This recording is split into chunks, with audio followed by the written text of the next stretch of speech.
Good afternoon. It's Wednesday, the 12th of March, 2025, just after 1 o'clock, and welcome to UK Column News. I'm your host, Mike Robinson. Joining me today in the studio, Charles Malet. Welcome to the programme, Charles. Thank you, Mike. And by video link, we have Vanessa Beeley and Sandi Adams. Now, later in the programme, we're going to be covering the White Helmets, geoengineering, and CBDC. But let's begin with Ukraine. Because a deal for a 30-day ceasefire has apparently been done, at least on the Ukraine-US side of the argument. Keir Starmer here has been keen to take credit for getting it over the line in this lovely note that he warmly welcomes the agreement. But as a result of this deal, US military and intelligence support has been restarted, so no surprises there, perhaps. Now, for his part, as Zelensky said, he received a report from our delegation on the meeting with the American team in Saudi Arabia. The discussion lasted most of the day and was good and constructive. Our teams were able to discuss many important details. Our position remains absolutely clear.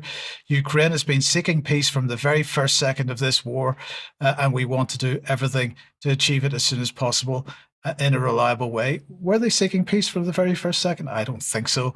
Or at least maybe they were. But then, of course, Boris Johnson headed over and sorted that problem out for them. He went on to say that during today's talks, the US side proposed taking an even bigger first step, a 30-day full interim ceasefire, not only stopping missile, drone and bomb attacks, not only in the Black Sea, but also along the entire front line. Ukraine, he said, is ready to accept this proposal.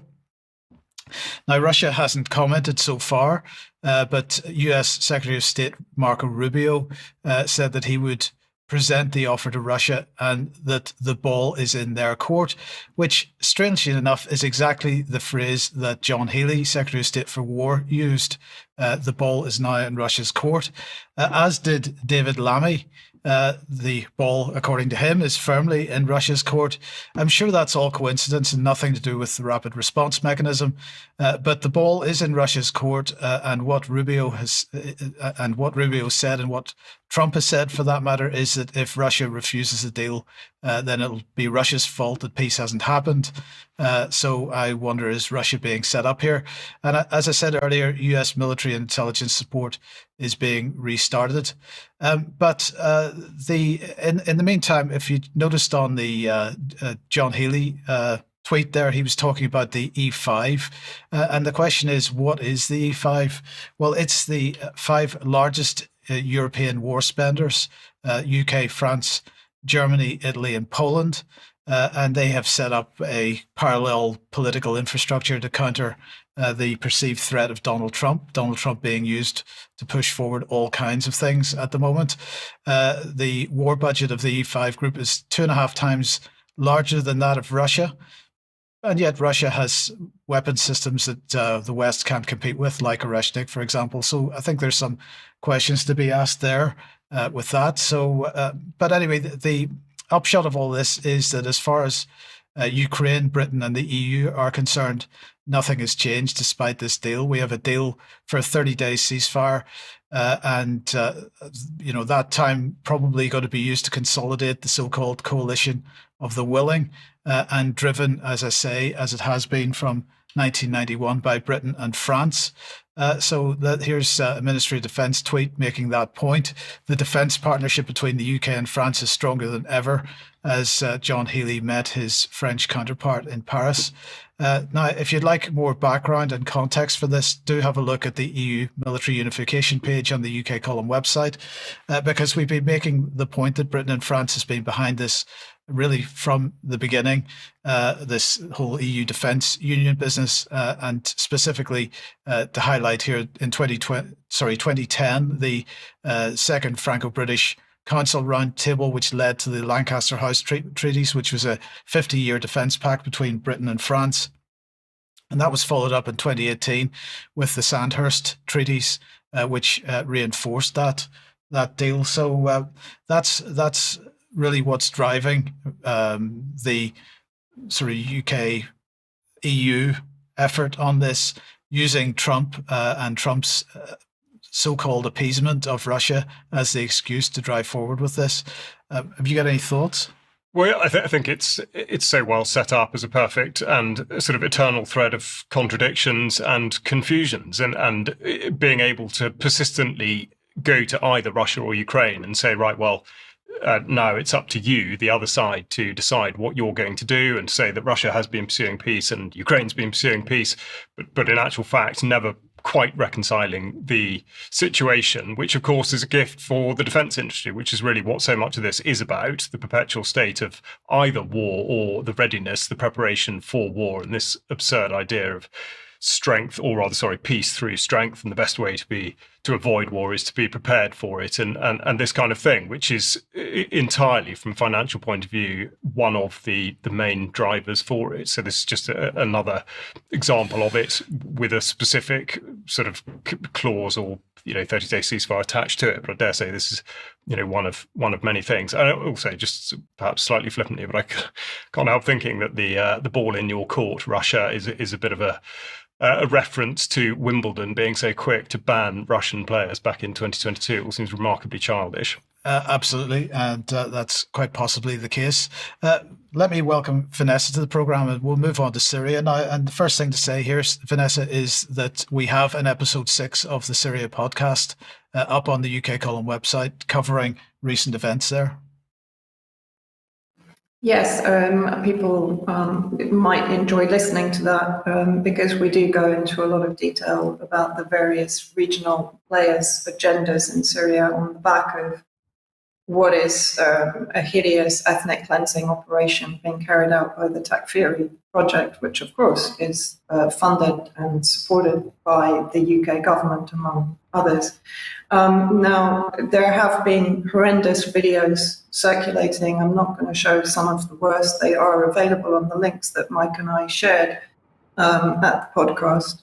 But I just want to show this one, which is in Jablaye on the coastal region, showing the sheer number of bodies in one very small area of the Jablaye countryside, bodies that have effectively being dumped there. Many of them are being burned or buried in mass graves. Again, there are videos depicting that. Or they're being thrown off the mountainside in an attempt to basically cover up the atrocities that are being committed by the Al-Qaeda, HTS, so-called security forces, and their various foreign mercenary affiliates that are operating in the region, with, of course, the endorsement of Western countries, Israel, Turkey, and the various UN agencies that are not investigating these crimes correctly. And then I also wanted to talk about this, which is a killing of children in a village called Al Salata in Latakia, again, on the coast. I apologize for the distressing image. There are hundreds, if not tens of hundreds of these photos. Children that are presumably going to be called regime remnants by outlets like the BBC and Channel 4. They're innocent civilian children that simply belong to the wrong minority group in Syria. Yesterday I managed to get to Akkad, which is, you can just see the 2 points there, in the north of Lebanon. The massacres are taking place within that red circle, so you can see that it's a fairly vast area of Syrian territory in the coastal central region. Also includes Latakia there in the top left corner. I just couldn't get the circle to fit.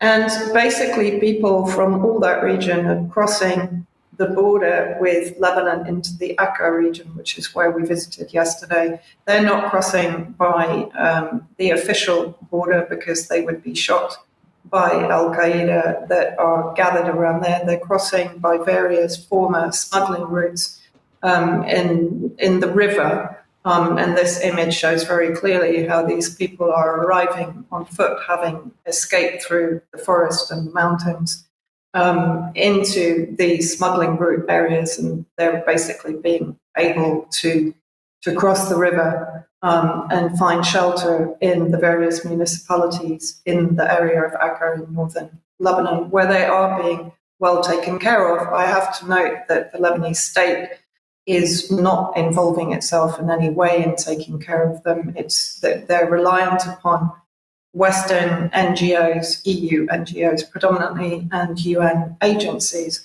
And basically from conversations that I had with the families that had arrived in the last 24 hours. I couldn't film them.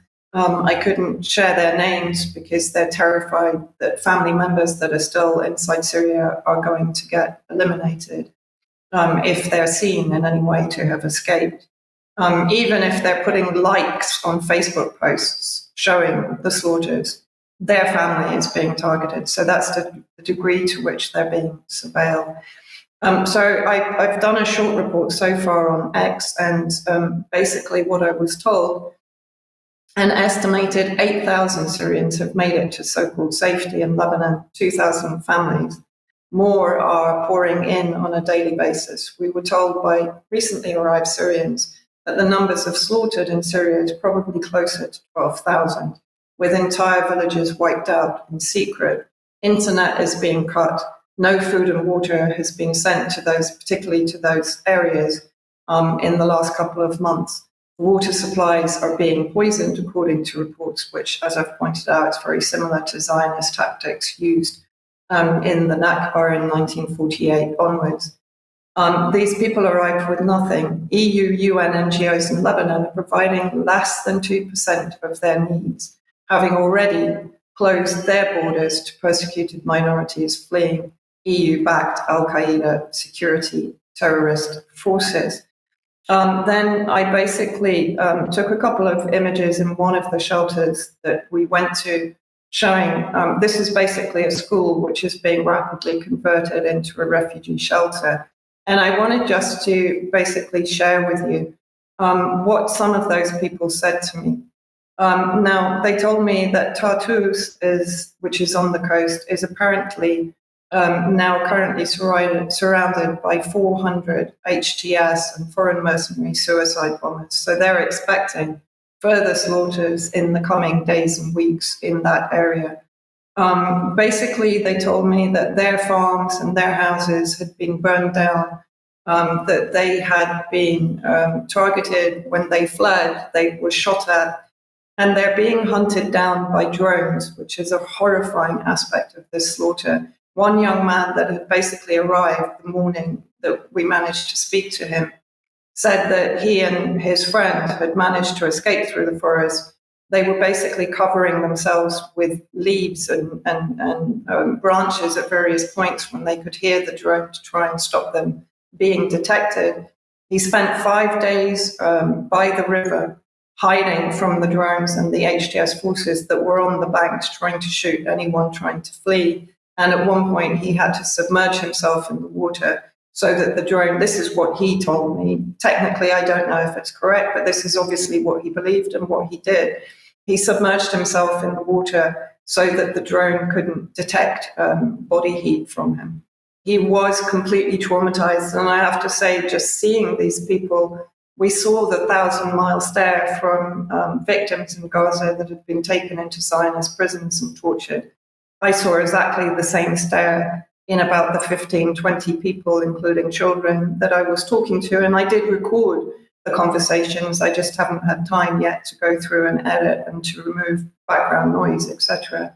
But I saw exactly the same trauma in their eyes, and to see it in the eyes of children, many of them from sort of 10 years down, absolutely horrified, traumatized. They'd seen children burned alive. They'd seen children executed on the spot. Children were asked, if a group of children was being lined up, they were asked who should be executed first.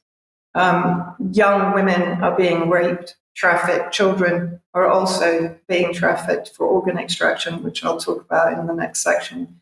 But the horrors that were being described to me were absolutely off the scale. And these refugee centres are all they have. Most of them, if we can just show the next photo, most of them arrive with nothing, literally nothing, just the clothes on their backs. And the only support they have are from the local municipalities. And finally, I just wanted to show, because this was an emotional moment for me in a way, a video that we took on the way to the crossings, the river crossings. This is basically Syria that you're seeing beyond the ridge where I'm filming from. And to see Syria like this, beautiful Syria, looking calm and serene, but knowing what is going on there is very difficult. And also, of course, not to be able to return myself, only to be able to see it from the Lebanese side. And it's worth mentioning that all of these people that have left Syria under threat of ethnic cleansing have said that they don't see themselves with a future in Syria unless Jolani is removed. And of course, what they're now pushing for is foreign intervention and the partitioning of Syria to create a safe state for them on the coast with anyone but Jolani in charge. And this, of course, is part of the Western-managed, Israeli-managed Takfiri project to end with the partitioning of Syria. Vanessa, I'm not going to say thank you for that because that was horrendous, but that was a fantastic report. So, we watch to see how this develops, and we will, of course, report more on this. Let's move on to Sandi and welcome you to the program. And we're looking at the continuing land grab back here in the UK. Yeah, I mean, three things prompted me to look at this today. Firstly, there was a celebration in the Somerset village of Kingston Seymour, where they actually won a battle against a French company, EDF, who are building Hinkley Point. I'll be getting back to that later, if that slide can come down for the moment. The Wildlands map. I don't need that right now. It's not on, Sandi. That's good. No, that's okay. So sorry. I'm just looking at the wrong screen. And I'll be talking about Kingston Seymour in depth later. But the second reason really was I got a text from someone in New South Wales who contacted me saying that 73 state forests had been restricted or closed off to the public for safety and conservation. I did look it up on the New South Wales forestry website in Australia, and sure enough, to my horror, that was the case. And finally, there's been this week, Somerset alone have proposed to build 17,000 new homes across the rural areas of this county. It just seems that everything we hold dear is just up for grabs. It's unbelievable. Now, I just want to cast my mind back to 13 years ago when I used to do talks about Agenda 2030. Well, I still do, but it was only 21 then.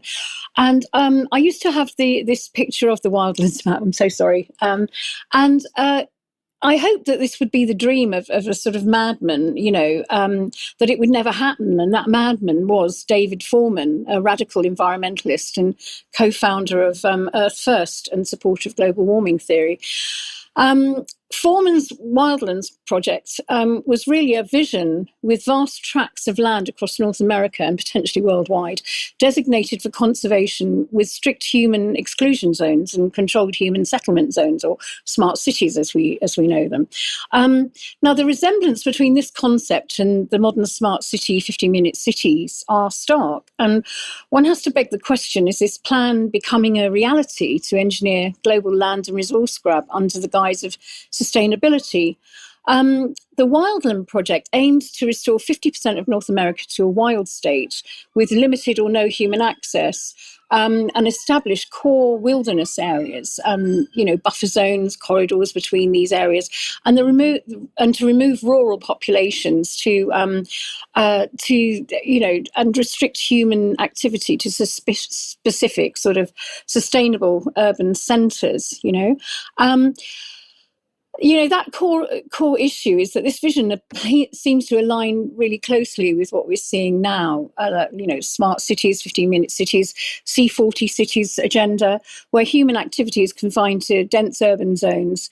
And since 1992, when the Wildlands Project was established, many areas of the globe have been incrementally restricted to human activity, and that's what I'm looking at today. The UN's Agenda 2030 framework of the Sustainable Development Goals is used to justify the largest shift in land ownership and control in modern history. I'm looking here at three specific slides that are really pushing this forward. First of all, we've got the Sustainable Development Goal, Life on Land. Now, the idea of this is to protect, restore and promote sustainable use of terrestrial ecosystems, sustainability, manage forests, combat desertification, and halt and reverse land degradation and halt biodiversity loss. And then the next one is Sustainable Development Goal 13, Climate Action, take urgent action to combat climate change and its impacts. And the last one is Sustainable Development 11, Sustainable Cities and Communities, which is to make cities and human settlements inclusive, safe, resilient and sustainable. And they do use the word human settlements, meaning smart cities. Now, the goal 15 is expanding conservation zones and restricting human activity. This is what it's really doing. Goal 13 is justifying net zero and land restrictions, tree planting, carbon offsets, rewilding. And number 11, the sustainable cities and communities, is really pushing rural depopulation and moving people into urban areas. Now, there's various NGOs and government-backed, government-sponsored bodies that are actually pushing all this. I mean, we've got Natural England, who I'm going to be concentrating mainly on today. You've got the RSPB, various wildlife trusts and private NGOs who are controlling vast tracts of farmland and rewilding them under the banner of biodiversity and conservation. And they're using the Environmental Land Management Scheme to do this. Now, this has happened on Dartmoor, where grazing restrictions of long-standing rights, I mean, hundreds and hundreds of year-old rights for farmers to graze their livestock, cattle, horses, sheep on the land have been restricted. They're putting big restrictions on due to conservation. Wales, 20% of Welsh farmland is to be rewilded by 2030. They've agreed to that. This is under these goals, these three particular goals. Farmers are being forced to allocate 10% of their land to tree planting, another 10% to biodiversity. The UN's framework is really being used to justify the largest shift in land ownership and control in modern history. So that's what we're looking at. This affects everything. It affects right to roam laws. All of that kind of freedom of movement that we've always had, that they're beginning to really take hold of. These policies weaken national food security and consolidate land ownership in the hands of government and corporate interests, making it easier for these global actors to actually control the food supply. So, this isn't just happening here, it's happening all over, because it's a global agenda. It's happening, in New Zealand and Australia. They've got managed retreat, which is where coastal areas are being compulsorily purchased at a knockdown price because of sea level rise, for instance. And we've got wildfires and, all that kind of land grab that's occurring. I've been talking to farmers about Natural England because one big problem is these sites of special scientific interest, which is what Natural England are really pushing. Now, Natural England are not an NGO. They're a private corporation sponsored by the UK government, and they've links with the French waste management company, Veolia. I don't quite get Natural England because the power that DEFRA had has now been transferred to Natural England. And they are really pushing. I'm hearing from farmers now whose land is being designated as a site of special scientific interest and being taken out of production. So that's the problem. And they call it a triple SI. And these areas really are just being taken out of production. And there's a Cornish MP called Mark Thomas, and he's tabled a bill in March 2024 to remove Natural England's powers to designate triple SIs and return them back to DEFRA, because he felt it was a blatant overreach, and it is. I mean, I'm getting stories from one particular farmer, a story last week, where he said that the Natural England had taken his his land away and rented it back to him at half the cost, taken his livestock off it because there was some spider, some really, really rare spider that they'd found. And they were very excited about this spider.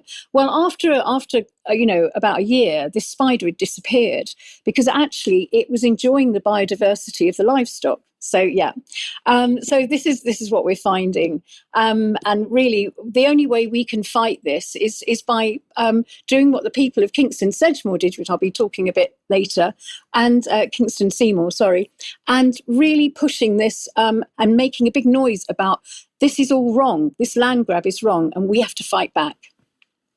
Thank you. Thank you, Sandi. Thank you. And related matters then. Yeah, we do continue in a similar vein with news that the government has been boasting about the amounts of money that it will be handing over to farmers, whilst, of course, in no way being honest about the amounts it is taking away from them. And this tweet shows the spin being put on the changes being made to the Sustainable Farming Incentive, SFI, the SFI scheme, which came in last year. Use the word inherited almost seems to be a dig at farmers in relation to the proposed changes to agricultural property relief. And the statement tells the lie and tries to cash in on it that they are doing something different from the previous government. They say they inherited an uncapped scheme despite a finite farming budget. This is simply not true, as discovered at the time by UK Column's questioning of DEFRA. SFI was uncapped initially, which led to a massive increase of 107% of uncropped arable land. And then in a panic, the then Conservative government, restricted its availability, but it had done its job, which was to take land out of production and to prevent farmers from using it in any other way or indeed earning any income from it other than that provided by the government. So claims of putting money back in farmers' pockets seem rather hollow, especially when run alongside news that funding for more robots and drones is seen as the future. Here, an announcement, amazingly, from the Armed Forces, in which the Defence Science and Technology Laboratory, DSTL, with DEFRA, are further promoting automated interaction within agricultural practices. They say that a golf bag of robotics and autonomy could soon be protecting lives by replacing people in dangerous situations where there are chemical, biological, radiological, or nuclear threats. So one might ask why hazards faced by armed forces personnel should be deemed similar to those involved in the growing of food. But whatever the answer, it hardly suggests the production of food in a manner conducive to health would be forthcoming. Now, in the statement about this, they say DEFRA will use these tools for environment remediation and recovery work. So it seems they might know something that we don't. Now, this might create a dystopian image of the future, in an anti-human future, certainly, but we're not there yet. And here's an image of an example robot, which, somewhat reminiscent of the kit used in the moon landing photographs, appears to be held together with a plastic bag. But drones and the use of drones becoming increasingly prominent in the talk of the future and the present agricultural practices. Here we see the operations of Farm Drones UK.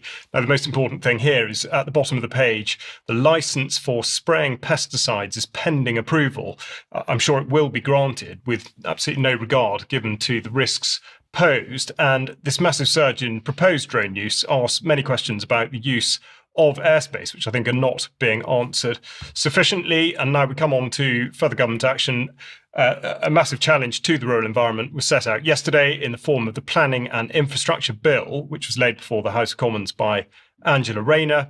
And common with legislation of this age, it has a high likelihood of dangerous and negative outcomes, and to obfuscate, it's therefore very long and unnecessarily detailed.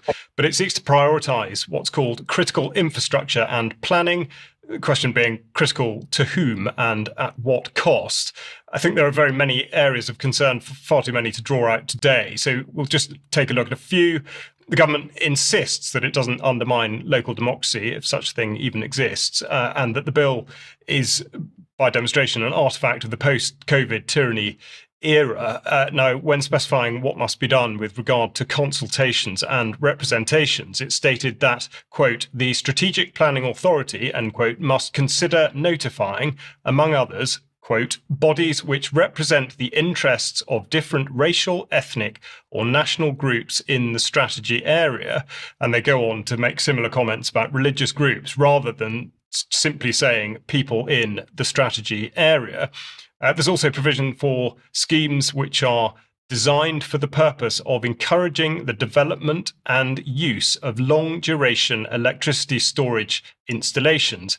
Now, they mention hydro projects, but this is really doublespeak for what are called battery energy storage systems, or BESS, which I've reported on previously.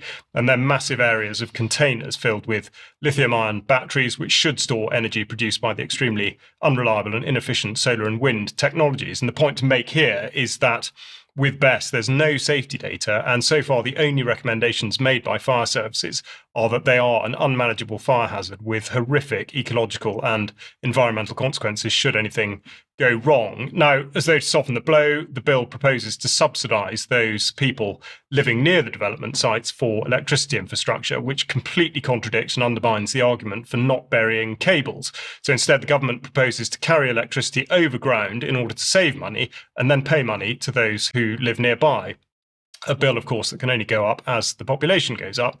Natural England, Sandy's just been talking about, will be given new powers for compulsory acquisition, and the land will go to Natural England if they require the land for purposes connected with the taking of a conservation measure. Note, if they require and not us. This rewrites the law, the bill rewrites the law on compulsory purchase and invokes communism in the process whilst preparing the ground for corporatism. Quote, the reforms reinforce the principle that landowners should not receive excessive compensation where compulsory purchase powers are used to assemble land and deliver schemes in the public interest. So what's being asked here, and to illustrate the unfairness and indeed the likelihood of its abuse, it should be noted that the average value of agricultural land is about £8,000 an acre at the moment, but perhaps £1 million an acre or more with planning permission. But there's no scope for the use of an overage clause shown on screen here, which would benefit the vendor if the land goes up in value. But of course, a lot of money will be made, but just not by small landowners or farmers. So this just continuing the theme of not just an assault on food security, but of those that are there in position to produce it. And this needs to be fought in the strongest possible terms as it progresses, or really shouldn't progress through Parliament. Indeed. Thank you, Charles. Okay, if you like what the UK Column does, you'd like to support us, support.ukcolumn.org is the place to go. You can make a donation. Join as a member if you'd like to get access to UK Column News Extra. You could pick something up at the UK Column shop, or if you pick something up from clivedecard.com, we get a small percentage of anything you buy there. But if you can't do any of that, then please at least share the material you see on the UK Column website. The Syria podcast is up. There's quite a lot of new content up in the last few days. Share links are available there. So please do that if you can. Another reminder of UK Column on location, Charles. Yeah, which has a few tickets left for sale. As articulated by Brian on Monday, it's going to be a great event with plenty of time to get to know those that are attending with you, but also to talk to the UK Column team. We will be there en masse, and there'll be a good social in the evening too. So do sign up now. At 1 p.m. tomorrow, Dan Rasmussen-McCaddy is speaking to Sinead Murphy about her experience of parenting her autistic son and how the lockdowns affect him, and her research and also a book that she has written into autism. So we'll look forward to that at 1 p.m. tomorrow. And then on Sunday just outside Cheltenham, Supporting Farmers for Food Security Symposium, Sandy will be speaking alongside a great range of speakers. So if you don't have a ticket for that, please look at getting one now. I will also be there. On Thursday, the 13th of March at 7:15 p.m, there is a Zoom call taking place. You can help stop. This is related to fluoridation and so on. And this is being done under the banner of Kingfisher Justice. If you would like to get involved in this, they're taking a class action lawsuit. There is the email address on screen at the moment. get in touch with them and they will give you the details of the Zoom call, if you could possibly do that on Thursday, the 13th. And Bob from Thetford is running the Thetford Truth and Freedom Beer Festival, Friday the 18th to Saturday the 19th of July, 2025. We want to...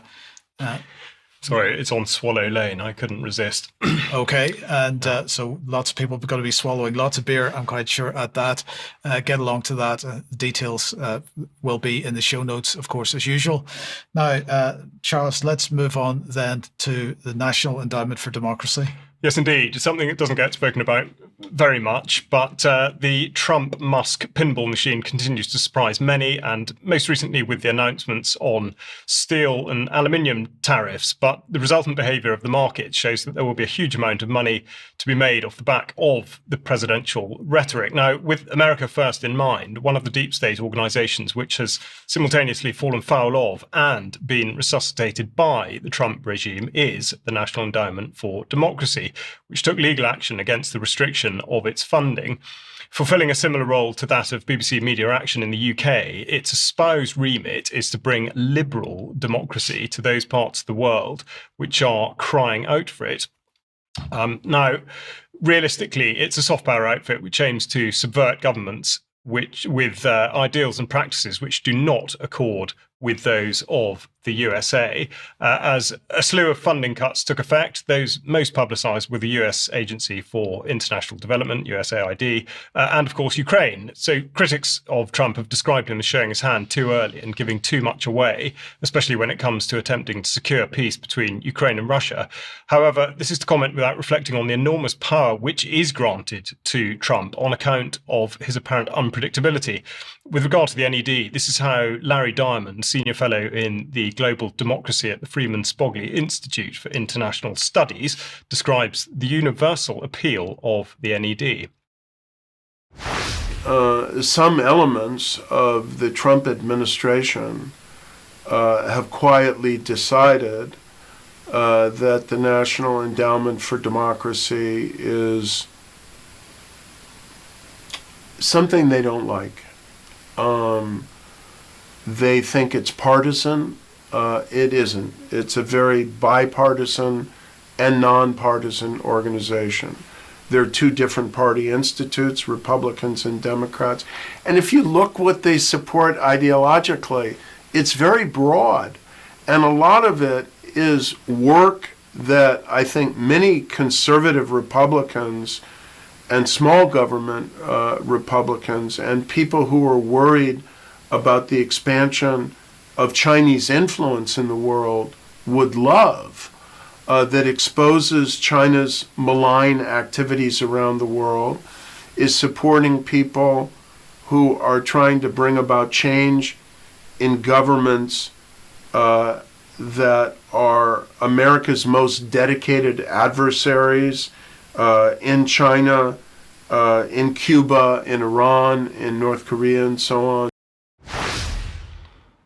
What's not to like? A conversation about this between men involved with the NED for a long period of time just shows how such an organisation may have appeal for those occupying all spaces along the political spectrum. Whilst the left may choose to believe that freedom and democracy is being ignited around the world, the right may choose to believe that America's interests in trade and defence are being rightly prosecuted. So in cutting off and then restoring the funding, Trump may well have accrued further capital by bringing attention to a little-known entity and appearing to bat for the good of America. This follows my report from last week, in which it was very purposefully released into the public domain that USAID had been funding terrorism, something which had hitherto not been in the mainstream. The NED statement says that these actions have severely disrupted the NED's operations, impacted its workforce, and jeopardized its ability to support democracy organizations resisting authoritarian regimes. And as this tweet shows, propaganda and setting the conditions for war is what the NED does best. So it's small wonder that it's had its funding reinstated, I would say. I would completely agree with that. Vanessa, let's welcome you back to the program, and let's talk about the white helmets. Yes, well, I would first of all direct people to the UK column White Helmets Archive, where you can see the work that we've done in collaboration since I think it was 2016. Mike, perhaps correct me if I'm wrong. Basically, primarily UK Foreign Office for UK FTO project backed by British military intelligence and the MI6 to establish an organization, a first response organization in Turkey and Jordan that was later embedded with Al Qaeda and used to basically collaborate or corroborate, let's say, UK Foreign Office policy in Syria, which of course was regime change since 2011. And that includes the staging of the alleged chemical weapon events that, of course, have been debunked by the OPCW, the Organization for the Prohibition of Chemical Weapons inspectors themselves, particularly in 2018 in Douma, east of Damascus. Now, this is a tweet that I put out a couple of years ago in 2020, that their primary role, I would say it's one of their primary roles, is to mop up after Al-Qaeda war crimes. This is a video from Jisr al-Shagor in May 2015, when Al-Qaeda, HTS, Nusra Front, all the same thing, massacre Syrian Arab army and civilians with a suicide truck bombing of a hospital and surrounding areas in Jisr al-Shagor. So let's just play the video. Basically, here you'll see the first suicide truck, which I think is followed by a second one. But the point here is that the White Helmets have consistently been filmed coming in after Nusra Front, HTS, terrorist operations, including beheadings, dismemberment of prisoner corpses, attending executions. If we can just go back to the video, you can clearly see here the White Helmets in the front there. There's an Al-Qaeda fighter on the right that you've just gone past, covering his face. The White Helmets are seen here carting out the bodies that were a result of the suicide bombing. And of course, those bodies, very often, according to the accusations levied against the White Helmets, were being taken immediately into Turkey and were being used for organ extraction. This is in the last few days. So this is the White Helmets filmed again, presumably taking part in the cover-up for Nusra Front, Al-Qaeda, dumping of bodies off cliffs and off mountainsides, as we've talked about, mass burial sites.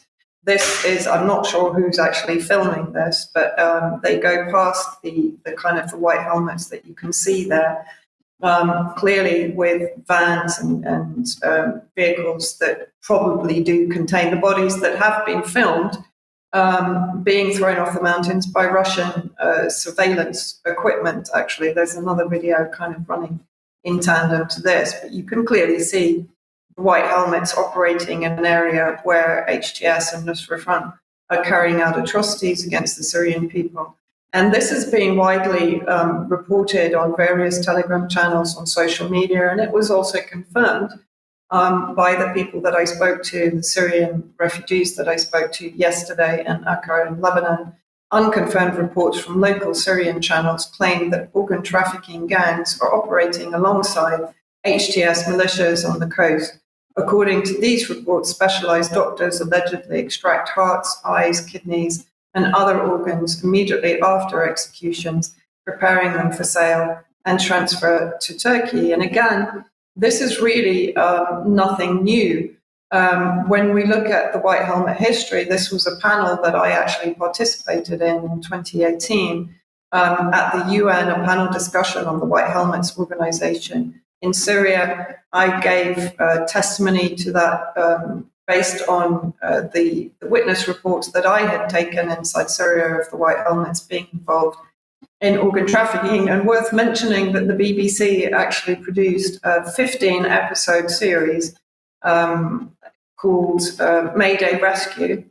And in one episode of that, they spent the entire episode trying to debunk my reports on the White Helmets' involvement in organ trafficking. The best they could come up with a witness that had actually participated in the crimes of a group called Nur al-Zinki in Aleppo, particularly the beheading of a 12-year-old child back in 2016 was that the bodies were being transported to carry out autopsies, which is absolutely insane when you think about it. It's not even a valid excuse or justification for what has been going on.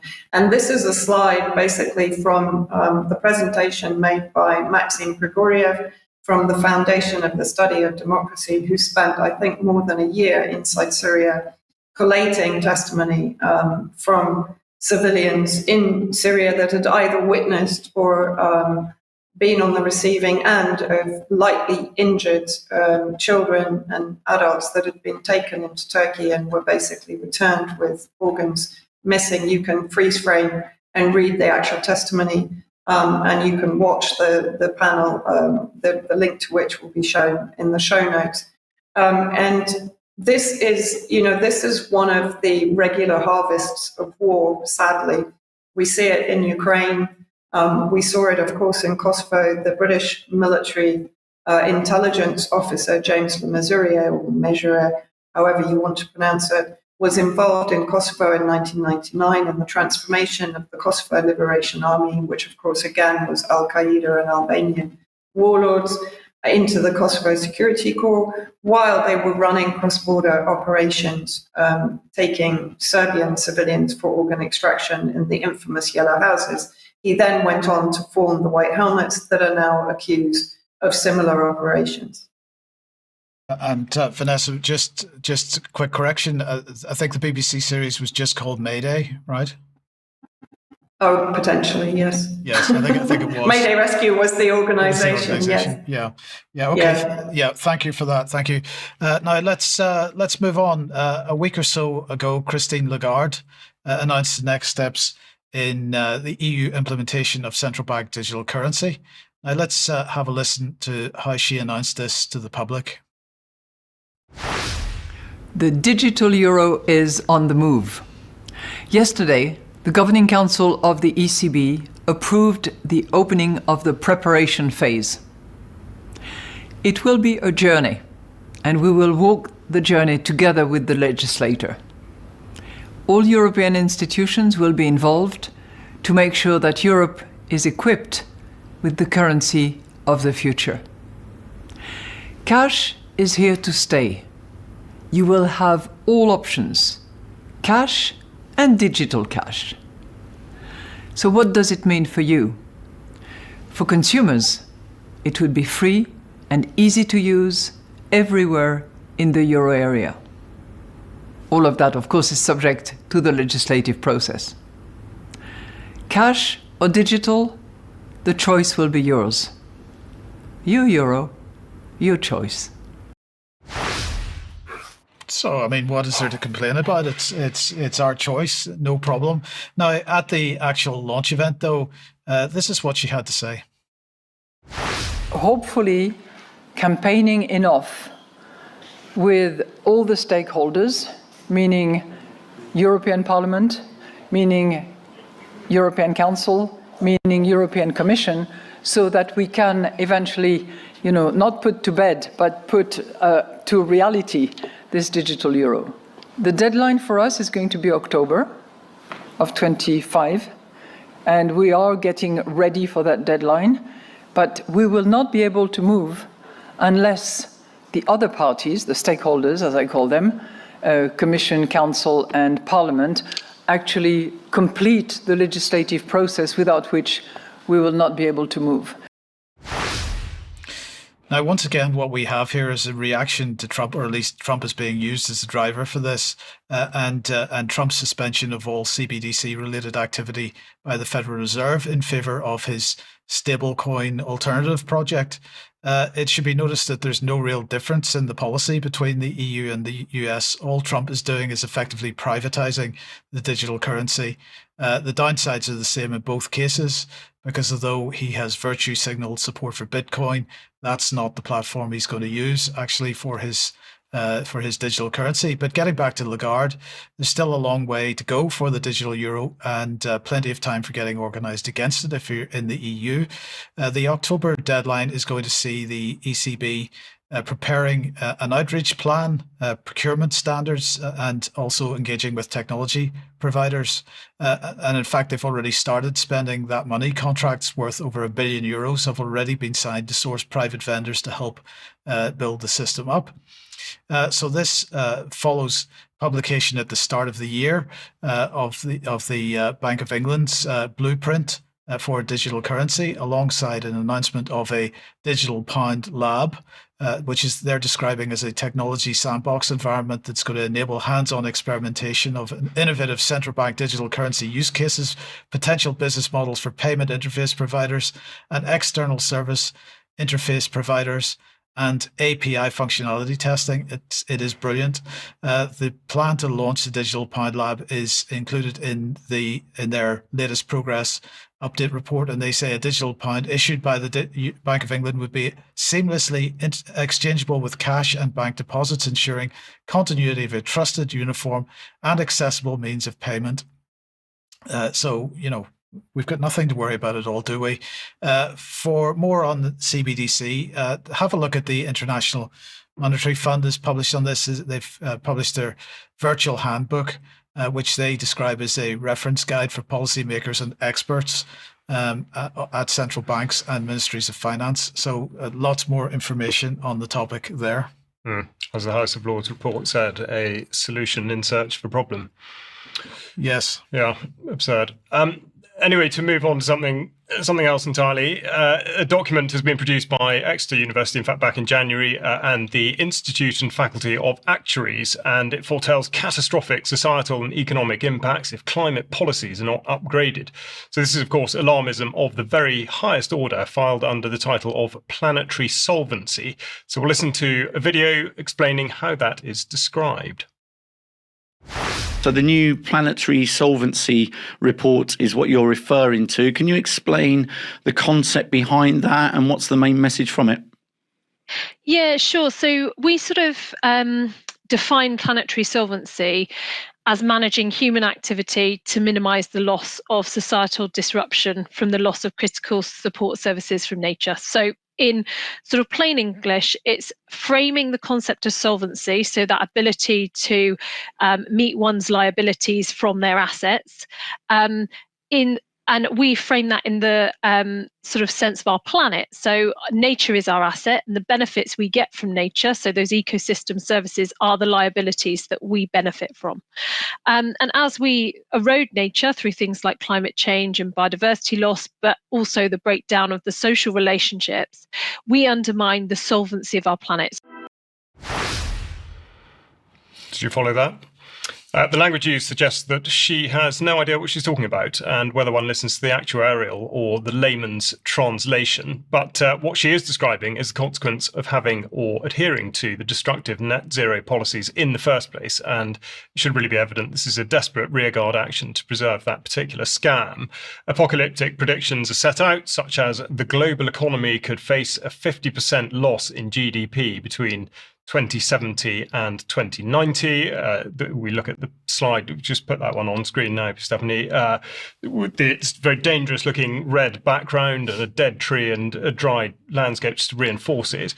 But of course, the position we're in is that academics are vulnerable because funding for this specific area is available in the same way that no funding exists to investigate the opposite. And we see here the Climate Repair Centre, and as the rhetoric becomes more and more alarmist, so the proposed solutions become more outlandish and indeed more available to the public, shown here by this sort of subset of the University of Cambridge. Now, despite stating categorically in 2009 the government would not be employing any geoengineering or weather modification measures, this Centre for Climate Repair starts a series of solutions for a warming world tomorrow, including seminars on how to produce cloud which will best reflect the sun's rays. So it's somewhat ironic that Cambridge itself should restrict the use of motorcars in it under its clean air zone, but the idea that creating clouds is not considered as a form of air pollution. So we'll see how that progresses, and they've got more seminars coming up as the year goes on. Thank you, Charles. Now, the Daily Mail yesterday was carrying an article claiming that anyone watching live streams on Netflix would require a TV license to watch. And it says in this article that millions of Brits are at risk of being slapped with a eye-watering £1,000 fine for watching Netflix's groundbreaking news show. Over the past few years, it says Netflix has started airing live shows for fans to watch in the latest innovation from the nation's most popular streaming service. They say the subscription site's glossy new offering, Everybody's Lives, with John Mulaney, sees them venture into the well-trodden world of late-night chat shows. Now, the problem here is that there's no such requirement. The legislation covering this is Section 363 of the Communications Act 2003, and that makes no mention of Netflix for obvious reasons.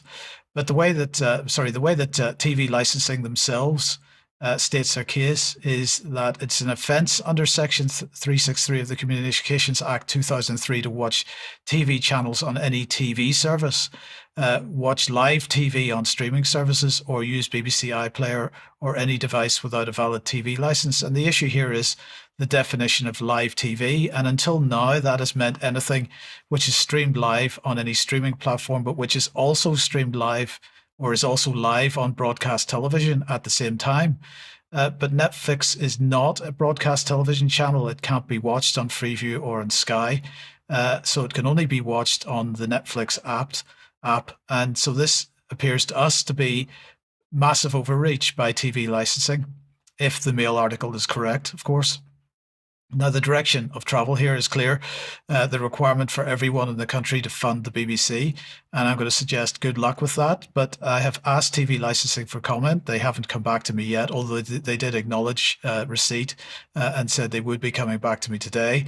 And I've also invited Chili John Carney, who runs a YouTube channel covering these types of topics, to comment. So as I say, neither of them's got back to me yet, but I'm sure Chili John Carney will be covering this at some point. So keep an eye on his YouTube channel for more. Where does that take us? Back to Sandi. Back to Sandi and EDF. Sandi. A bit of good news. Don't we need it?